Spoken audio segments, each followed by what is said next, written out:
Today's presentation is about a specific aspect of coronavirus and COVID-19 caused by the virus.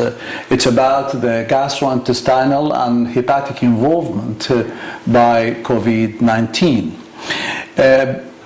By now, everyone is aware that COVID-19 is an infection and a disease which involves multiple organs. And although the respiratory system and the lungs are the primary organ or system involved by this disease, but there are other organs and systems are involved, including the cardiac, the renal system, and the gastrointestinal system, in addition to some new evidence about some central nervous system manifestation or involvement. Evidence from SARS epidemic in 2002 and 2003 caused by SARS-CoV-1 and from the current epidemic with COVID-19 showed that the angiotensin converting enzyme protein 2 is expressed in a large amount in areas of the digestive system, including the stomach, the ileum, rectum, and to less extent the colon and the distal part of the esophagus. And this overexpression indicates an involvement of the digestive system. The same proteins are also expressed and also in the liver, causing hepatic involvement. To know about the digestive and hepatic involvement of COVID-19, we better know more about the relation between the COVID-19 and CoV-1 caused SARS epidemic or pandemic in 2002. Those two viruses, the CoV-1 and CoV-2, are very closely related, and they are the closest among all the coronavirus. Both are from lineage B of the beta coronavirus. As you know, there are 4 families of coronavirus. There is the alpha coronavirus, beta coronavirus, and delta coronavirus, and gamma coronavirus. So those 2 viruses causing the SARS epidemic and the current epidemic with the COVID-19 are very closely related. And the latest and new generation of sequencing technique indicates that there is probably a sharing of around 80% of the sequencing identity between CoV-1 causing SARS epidemic and CoV-2 causing the current epidemic. The ACE2 protein is, which is the key for the virus to enter the cell and start the process of replication and damaging. It's expressed in relation to CoV-2 to the same extent compared with the CoV-1, and it's almost universal expression in COVID-19. There is some evidence that the binding in CoV-2 is tighter than the binding in CoV-1 causing SARS.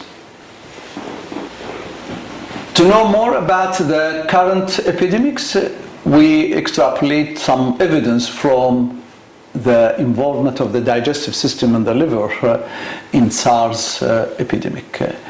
It is clear that the viral materials, the nucleic acid of the virus, were isolated both from biopsies and from the feces of patients traveled with SARS even after they discharge home. And it is estimated that about 70 or 73% of patients with SARS had some sort of GI involvement, including and particularly diarrhea. The mechanism of involvement of the digestive system, both the luminal and the extraluminal part involving the liver, based on two mechanisms. The first one is in relation to the ACE2, the angiotensin converting enzyme 2 overexpression, which we see in both. And the second mechanism is the increase in the permeability of the gastrointestinal wall due to the attack by the virus involving both the epithelial cells and the enterocytes. Talking about the symptoms, they vary from one study to another study, but going through the two biggest meta-analyses involving the study of COVID-19, it's estimated that between 10 and 18% of cases of COVID-2 had some gastrointestinal manifestation. Interestingly, there is a difference between China and outside China. And for a reason which is not clear yet, the percentage of patients in China expressing or showing gastrointestinal manifestation is less than those patients from outside China. This might probably raise the possibility of different strain or different type of COV-2 involving patients in China and outside China. The prevalence of the gastrointestinal features differs also with the severity of the case. So the more severe the case or the involvement, the more likelihood of having gastrointestinal manifestation. But there is no difference across the genders and ages. So adult, elderly, and children, women and men, all are affected to the same extent with the gastrointestinal manifestations. It's also noticed that the gastrointestinal manifestation tend to occur more toward the later stages of the disease. There is a certain percentage of patients who showed the gastrointestinal manifestation before the respiratory or general manifestation, or sometimes even without them. And in two big studies, the Leo et al. And Jin et al., it was shown that the gastrointestinal features can be the presenting features alone without any cough or shortness of breath in between 3.2% and 16%, depending on the study. And this is very important for the diagnosis of COVID-19, as most of us are focusing right now on the temperature, on the cough, on the shortness of breath. But we should put in mind that in certain percentage, although it is not huge or not the majority, there are only just the gastrointestinal features. Talking about the type of gastrointestinal manifestation, the most common feature is the anorexia and loss of appetite. And depending on the study, it's estimated that between 27 and 51% of the cases have a loss of appetite, usually significant loss of appetite. But loss of appetite, as everyone knows, is very non-specific symptom, and it can be related to factors outside the gastrointestinal system. It can be related to the medication used in the treatment. It can be related to the viremic status affecting different organs, and severe illness in general. Any illness, not only viral, can cause a drop in the appetite. So it is not specific. Diarrhea is more specific, and in the biggest meta-analysis with about 43 studies involving more than 10,000 patients, it was estimated that around 8% of them have some type of diarrhea.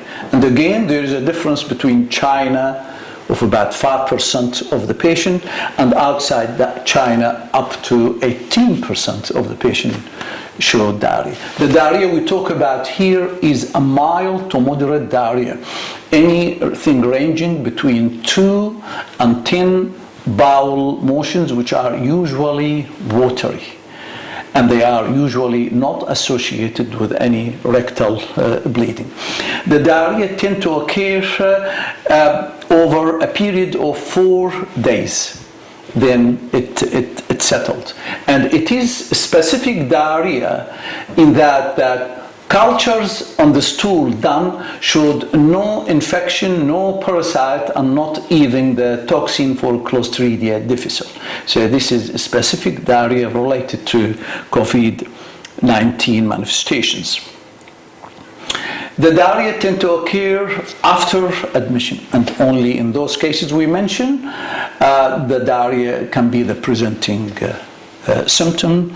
And as I said, we should consider in dealing with this diarrhea other factors than the COVID-19 or the virus itself, because patients admitted with either the moderate or severe form of COVID-19, they would be on several medications, including antibiotics. And everyone knows that antibiotic can induce diarrhea, either directly through antibiotic-related diarrhea or indirectly through the Clostridia difficile colitis. The third manifestation is the nausea and or vomiting, and it was studied in about 26 studies involving around 6,000 patients.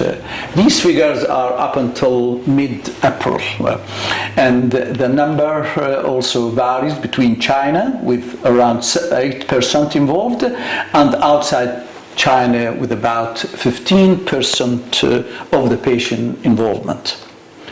The fourth manifestation is abdominal pain, which was studied in a 15 study involving more than 4,000 patients, and is much less compared with other manifestation, with a range of 2.7% in China versus 5.3% in outside China, in other countries.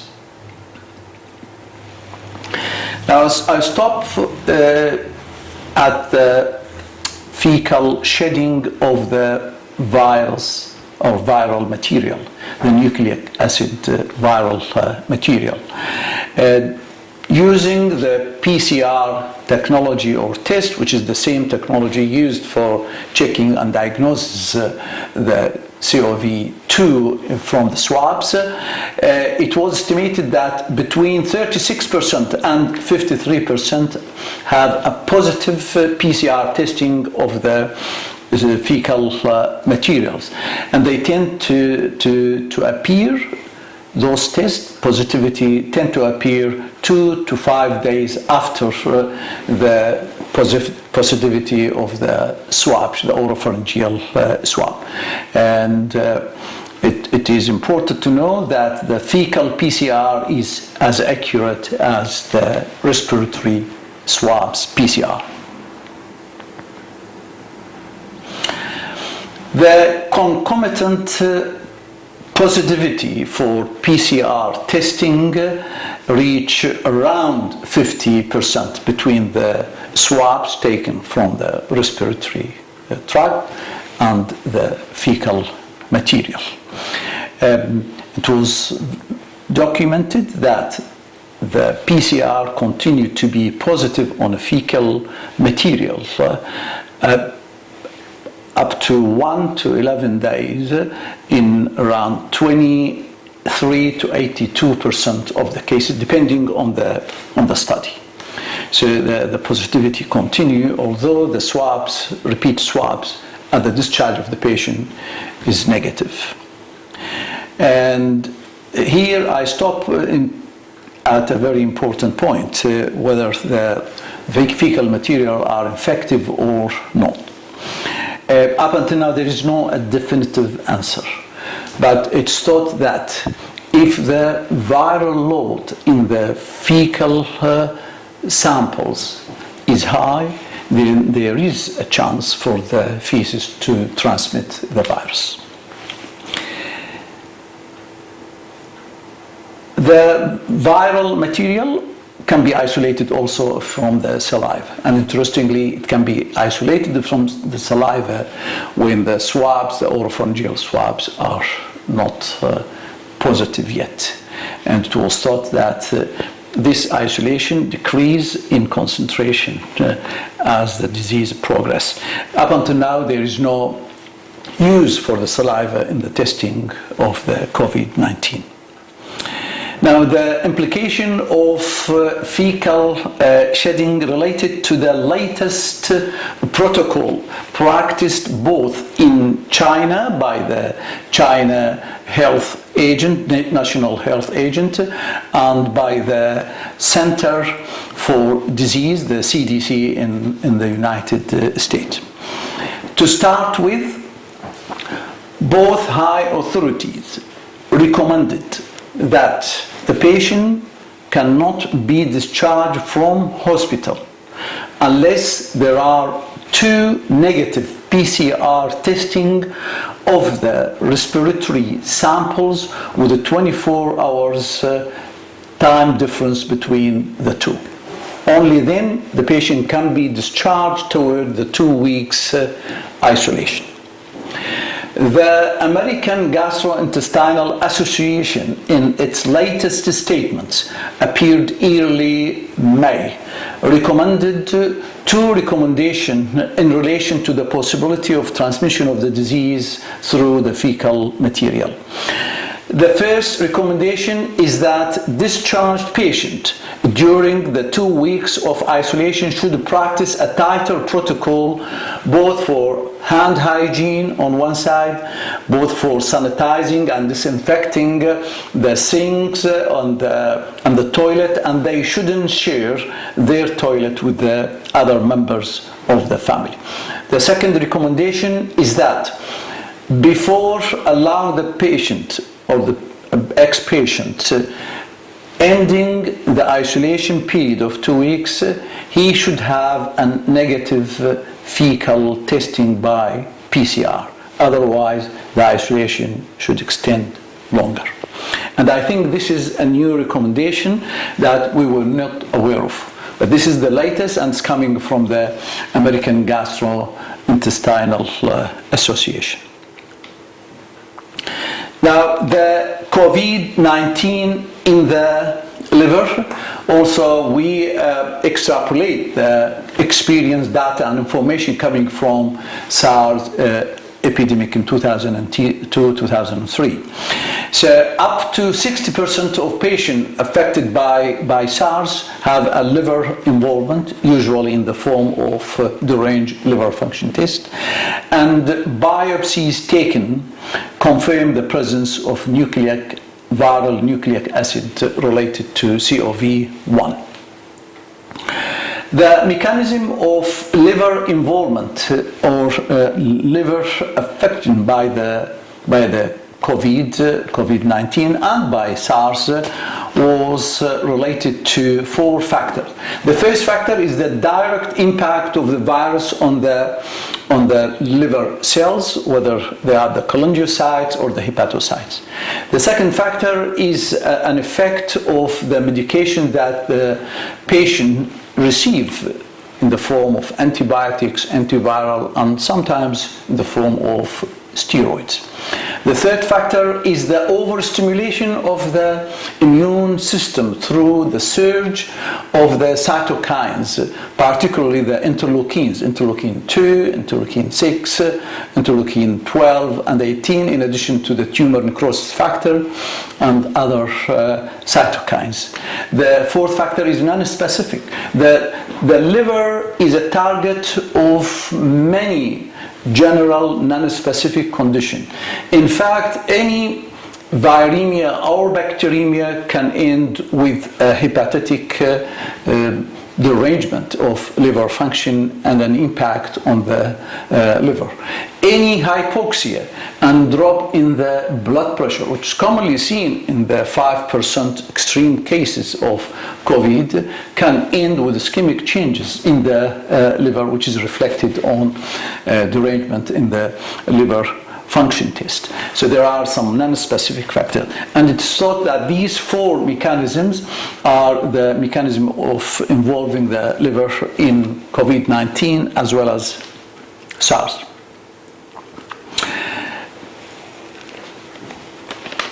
Interestingly, but for the liver, we thought initially that the hepatocytes overexpress the ACE2 protein.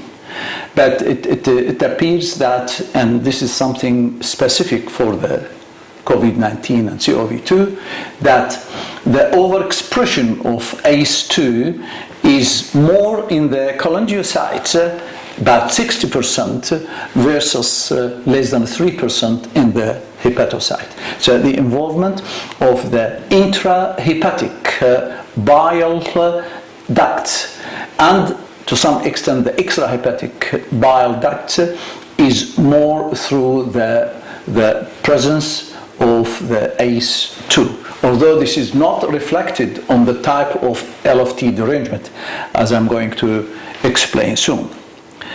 Now, it is estimated that more than 15% of cases with COVID-19 showed some abnormal liver function test. But this derangement is not gross and is not severe. It's about 15% of the cases have derangement in the ALT and the AST. And about 16.7% have a derangement in the total bilirubin. But the alkaline phosphatase is normal, although, as I said, the overexpression of the ACE2 is more involving the cholangiocyte rather than the hepatocyte. It's not clear as to why it's different behavior and why we are not getting cholestatic picture in the derangement of the liver function. Now, the liver function is usually mild to derangement is usually mild to moderate, and there are no reported cases of significant synthetic failure or acute liver failure. The deranged LFT, the deranged liver function test, is a predictor of severe disease. On liver biopsies, it's a mixed picture. So both the lobular and portal parts are involved mildly, and there is a microvesicular steatosis, some fatty infiltration. And this picture is non-specific. It can be related to the virus effect and also related to the drug-induced changes. Now, the deranged liver function test can be related to the medication used. And talking about the specific trials using agent in the treatment of COVID-19, we know that chloroquine and hydroxychloroquine, which is widely used and approved in both China and United States, can cause significant digestive symptoms, including nausea, vomiting, diarrhea, but there's no much impact on the liver. The antiviral medication, including the remdesivir and the other type, including the lopinavir and ritonavir and favipiravir, all they can impact on the digestive system, either by causing diarrhea, nausea, vomiting, with or without deranged liver function test. Thank you.